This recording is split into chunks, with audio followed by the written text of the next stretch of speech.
Hi, Crime Sound listeners. We're your hosts, Ashley and Ricky, and we're here today with another true crime episode that we both put together and hosted just for you in the form of a crime salad. Today's episode is based off of the case of Kelly Ann Bates.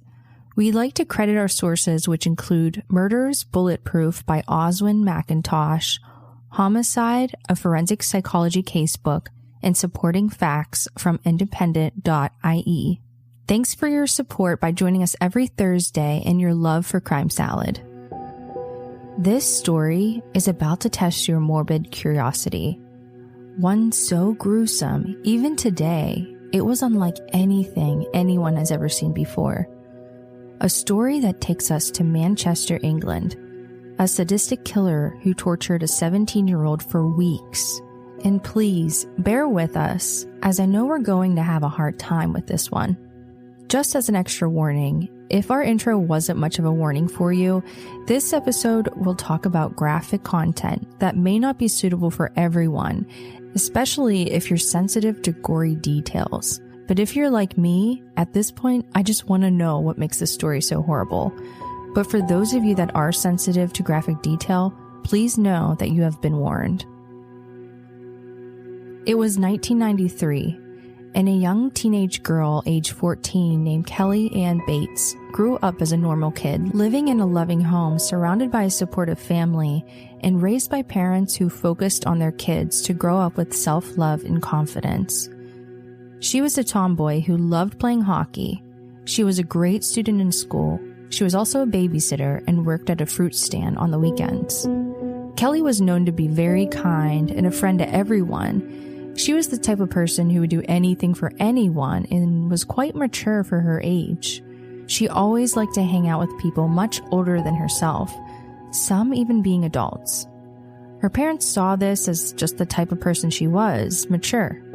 Now, Kelly is 14 years old, so obviously she's very innocent.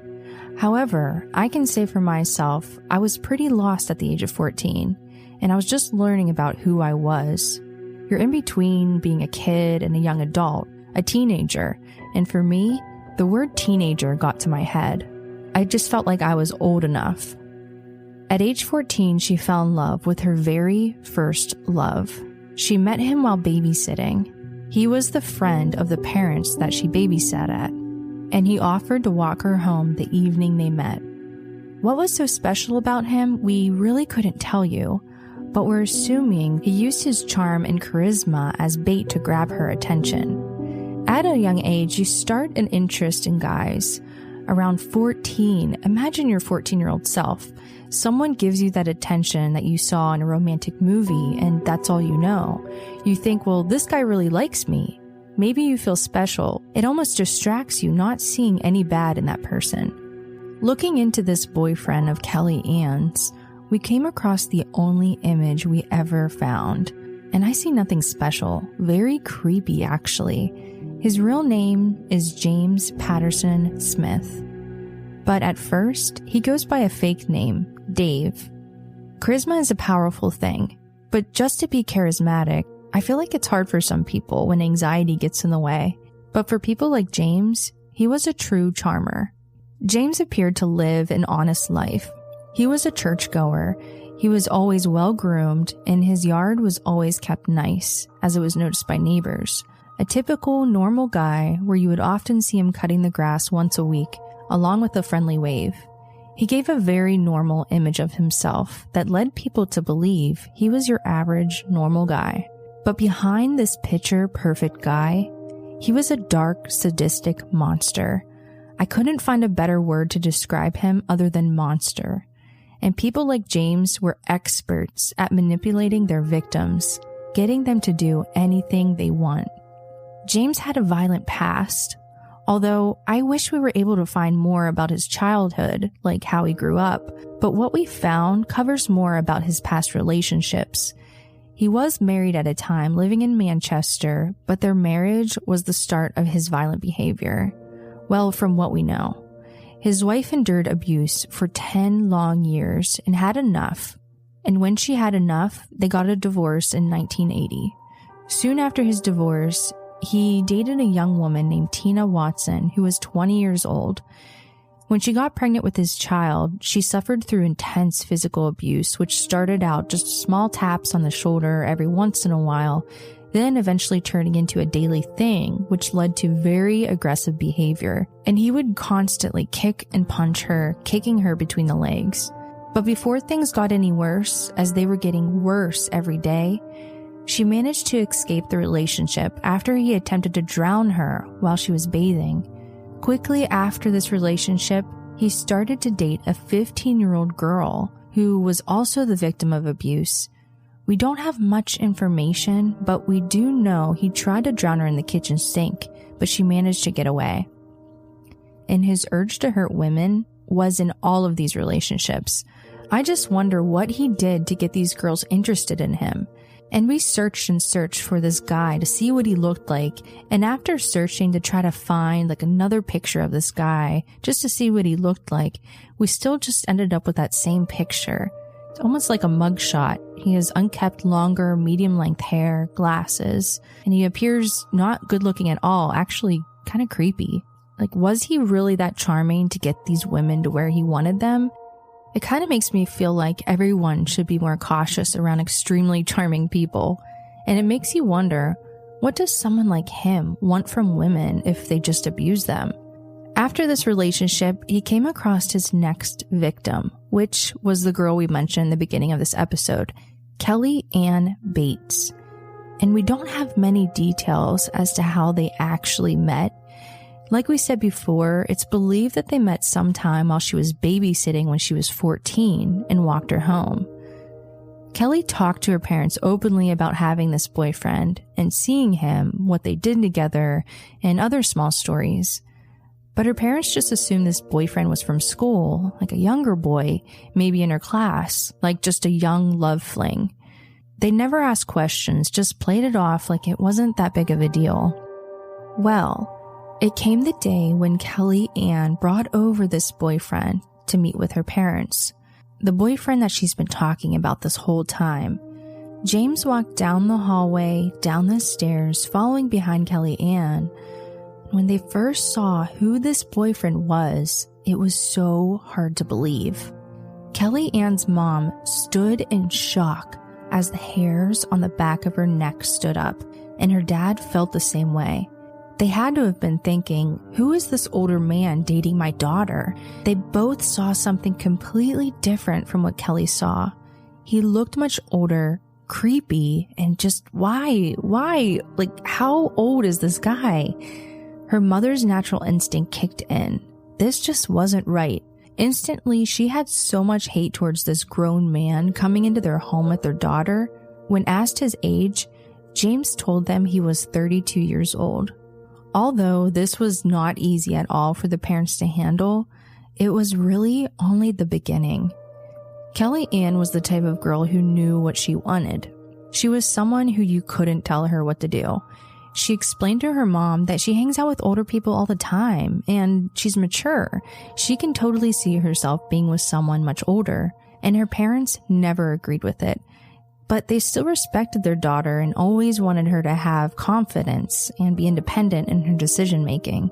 But things took a really sharp turn. A few weeks go by and their relationship continues. One day, Kelly came home after work with visible bruises all over her body. And another time when she came home, she had a deep bite mark indented in her arm. She would always make up excuses that she fell or that she got in a fight or got scraped. But it was so hard to believe her excuses. Her mom felt powerless and didn't want to completely push her daughter away from her, but it was just a sticky situation where her parents felt like they were just powerless at this point. Even more powerless when after reaching out to the police or Child Protective Services, they were at no help. Being that Kelly Ann was now 16, her parents had no control over who she dated or who she was having sexual relationships with. And as far as the abuse, there was no proof because Kelly Ann never stated it was from James, when we all know it is. The only way she could help her daughter with authorities is getting her to the doctors willingly. They could at least document the bruising and maybe talk her into getting some help. On another occasion, she came home one day and was packing her belongings. Her mom got up to talk to her and noticed her shoving clothes into a suitcase. She was confused and asked Kelly, "What are you doing?" When she turns towards her mom notices the whole side of her face was black from severe bruising. Her mom pointed out that she knew James did this to her and she wanted her to go to the hospital to get some help. But she just denied it, explaining that a gang of girls came and attacked her. And why was she packing her stuff in a suitcase? Where was she going? She was packing to move in with James. Man, that's absolutely heartbreaking. I know the teenage years are rough. There's a lot of rebelling against your parents, and your parents kind of want you to respect the fact that you live under their roof and, kind of respect their rules and obey them. But I don't know, it's just frustrating. I really wonder what Kellyanne actually felt, though. Was she completely brainwashed by James? She had all these signs of bruising, she was being abused. Was she just scared to leave him? I don't know. Was she happy to move in with this guy? Yeah, I have no idea. But I also have never been in an abusive relationship, so I feel like I can't really even give my opinion about the situation. I just feel so heartbroken. I feel like she needed good support from a friend to help her with this. You don't deserve this. You can't let somebody else control you. I know her mom has to be thinking about this day all the time. And what's even more heartbreaking is when she left her home that day to move in with James, it was the last time her parents ever saw her alive. While living with James, she occasionally would call back at home to check in and then noticed that her bubbly, talkative personality turned quiet and reserved. It was dark, it was depressed, brainwashed, and controlled. The only thing physical they were given were 3 letters that arrived in the mail on separate occasions. One card was for Mother's Day, which happened in March, then following a card for their anniversary, then a birthday card for her dad. But it was obvious these 3 letters were not written in her handwriting. James was seeking full control. It could see it coming together just as he planned. She was now 17, where the legal system, again, can't do anything without Kelly reaching out for help. And he can manipulate Kelly into making her lie about the abuse and every situation. But it almost seems like he set up a scene to her friends and family that she moved in with James willingly. What exactly was the purpose of these letters if they were written by James? Was it all just an approach for Kelly's parents to believe she was writing them? Or was it some weird, sadistic way of teasing with her parents' emotions, knowing her daughter was taken from them and they were not able to do anything about it? Did he enjoy the thought of the fear and worry her parents must have felt? When her mom received the 3rd card, not in her handwriting, she instantly thought her daughter was in trouble, that she was tied up or being mistreated. She just knew something was wrong. She immediately wanted to go pick her up, but at the same time, her husband reminded her that they didn't want to push their daughter away. They did want her home, but they also wanted to respect her decision and not completely cut them out of her life. So it was now April 16th, 1996. James walked into the police station to report that his girlfriend had drowned accidentally in the bathtub. Police make their way to James's house, and what they see is horrific. Looking closer only showed more tragic signs of severe abuse. She was found lifeless, revealing injuries all over every inch of her body. And within the 4 weeks of her living with this monster, her body told it all. She was severely beaten as her entire body was covered in dark bruises. Her eyes were gouged out. She had burn marks on her thighs from a hot iron and scalding to her legs from boiling hot water. Part of her scalp, along with her hair, was missing due to his attempts to scalp her. There were stab marks all over her body, caused by forks, a spade, knives, scissors, some even showing stab wounds in her mouth and in her eye sockets. Her feet and hands had been crushed. Her knees were smashed in as if they were kicked in so she wouldn't be able to walk. An autopsy gave us a glimpse into the extent of her injuries. And a post-mortem examination revealed over 150 separate injuries to her body. And it was also found that her eyes were gouged out weeks before her death. There really just isn't any words to describe the pain and the suffering that she must have went through. She must have felt every inch of pain during these 4 weeks as she was being tortured alive. Her cause of death was by drowning after she was hit in the head with a shower head, and she fell unconscious before drowning in the water.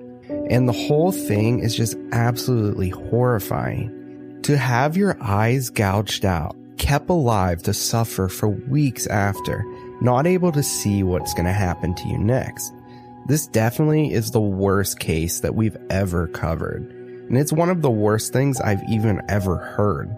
The details of it are just so disturbing, and it's a crime that I find hard to even take in. They don't even make movies this gruesome, but this happened in real life. Kelly Ann suffered a tremendous amount of pain before her death, and it's sickening to think how she would even manage to be able to keep herself eating and drinking to stay alive. The autopsy also showed that she sometimes had rope around her neck, and her hair was often being tied to things like chairs or a radiator to keep her from moving. The whole thing is just awful. It's such a nightmare. And even though James denied ever murdering Kelly Ann, the amount of evidence that piled up against him is suffocating. As the jury reviewed the results of the autopsy and photos of both the crime scene and her extensive injuries came up, the evidence painted a clear image of the monster James was and the hell that he put poor Kelly Ann through. So even with all of the history that he had injuring women in the past, he never officially had a criminal record. So this made it very hard for the police to actually intervene. And in Kelly Ann's case, she was over the age of 16, so there wasn't a lot that police could actually do. In the final sentencing, James Smith was sentenced to life imprisonment with a minimum of 20 years. It was determined that James was a danger to women, and he would most likely do this again in the future. The evidence shown during the trial was so graphic that the Manchester Crown Court offered all of the jury counseling, and all members of the jury accepted these sessions. Peter Openshaw, the prosecutor in Smith's trial, said it was as if he deliberately disfigured her, causing her the utmost pain, distress, and degradation. The injuries were not the result of one sudden eruption of violence. They must have been caused over a long period, and were so extensive and terrible that the defendant must have deliberately and systematically tortured the girl. Openshaw also said her death must have been a merciful end to her torment. So James is now old enough to make parole, but we had a really hard time finding any updates about him or this case. We can assume that he's still serving his sentence and not going to be up for parole anytime soon, and that's a good thing. We can only hope that he never gets out, and he never is able to put anyone else through this type of suffering. So this concludes this week's episode, and as always, you can find pictures of what we came across on our website at crimesaladpodcast.com. You're also invited to join us on our Crime Salad discussion group, where you can post links to cases you think are interesting or share anything crime related and meet other True Crime Salad investigators just like yourself. And feel free to bring a friend. And if you would like to support Crime Salad, write us a 5-star review on Apple Podcasts or wherever you're listening to us now to help new listeners find our show. And remember to follow us on Instagram and be sure to tell a friend about Crime Salad. Thank you all so much for listening, and we'll see you next week. Crime Salad is a true crime podcast delivering a healthy portion of crime. Crime Salad is a Weird Salad production. Are you kidding me? That was perfect.